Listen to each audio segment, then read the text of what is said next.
we're right here at Lunch with Dr. Jones, and the menu today is we have a millet and polenta croquettes with mushroom sauce.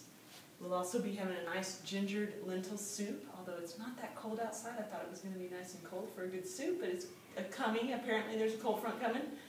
Baked acorn squash, steamed kale, and a braised red cabbage with apple as a little bit of sweetness on the plate. So today, in the mushroom sauce, we have a dashi broth, which is what I'm going to be demonstrating here in just a moment. And that dashi broth combines the use of kombu and shiitake. So our shiitake mushrooms, which come in packaged, or you can buy them fresh, but if they're dried, you have to rehydrate them. So here we have the bag, and I'll show you what one looks like. It's just out of the bag, it's dried. What I've done here with the shiitakes is I have them soaking, and they've been soaking for about 30 minutes. So then that's how you rehydrate them.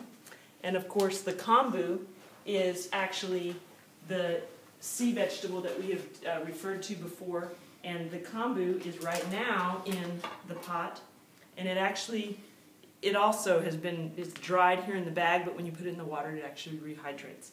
So what kombu does is it adds a lot of sea minerals, or minerals to our stocks, and you can use them in all kinds of things, but it's very useful for adding minerals, and as well as sea salt and so forth. But this is how we get more nutrients into our food so that our bodies can better use and heal from the foods that we're using.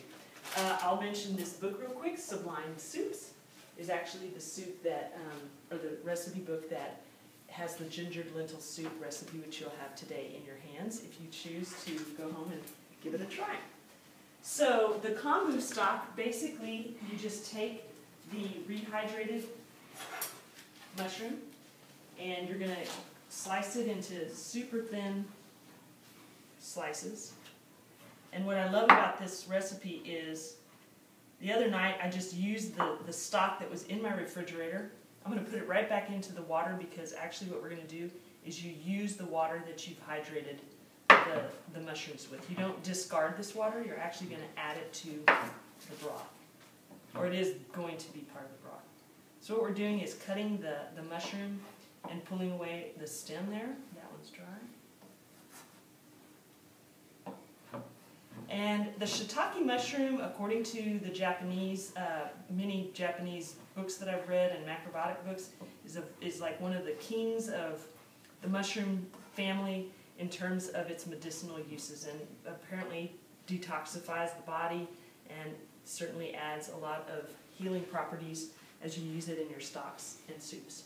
So we would add this now to the pot, which already has some water in it, and then you're going to allow this to simmer for a bit of time. And then it will also, I've also kind of done some adjustments with this stock by adding onions and some different herbs that you might want to use to flavor it up. And then ultimately what I did with this stock was I added some shoyu to it. Here's the actual sauce that we're going to be putting on top of our croquettes. And so I added some kuzu root as well to thicken it up. And that's a thickening agent that is actually nutritious for the body. It's not like putting cornstarch or thickeners that are kind of artificial, but it actually has a medicinal benefit for the body. So we're going to be putting our sauce on top of our croquettes today, and it all came from the dashi broth, which is very useful for, in this case, the sauce. In other cases, some soups you can use it in. And it's very, something good to keep in the refrigerator on hand. All right, so I don't think we showed that we're having the greens today, and as well under the steamer basket, our nice acorn squash for the season. Thank you.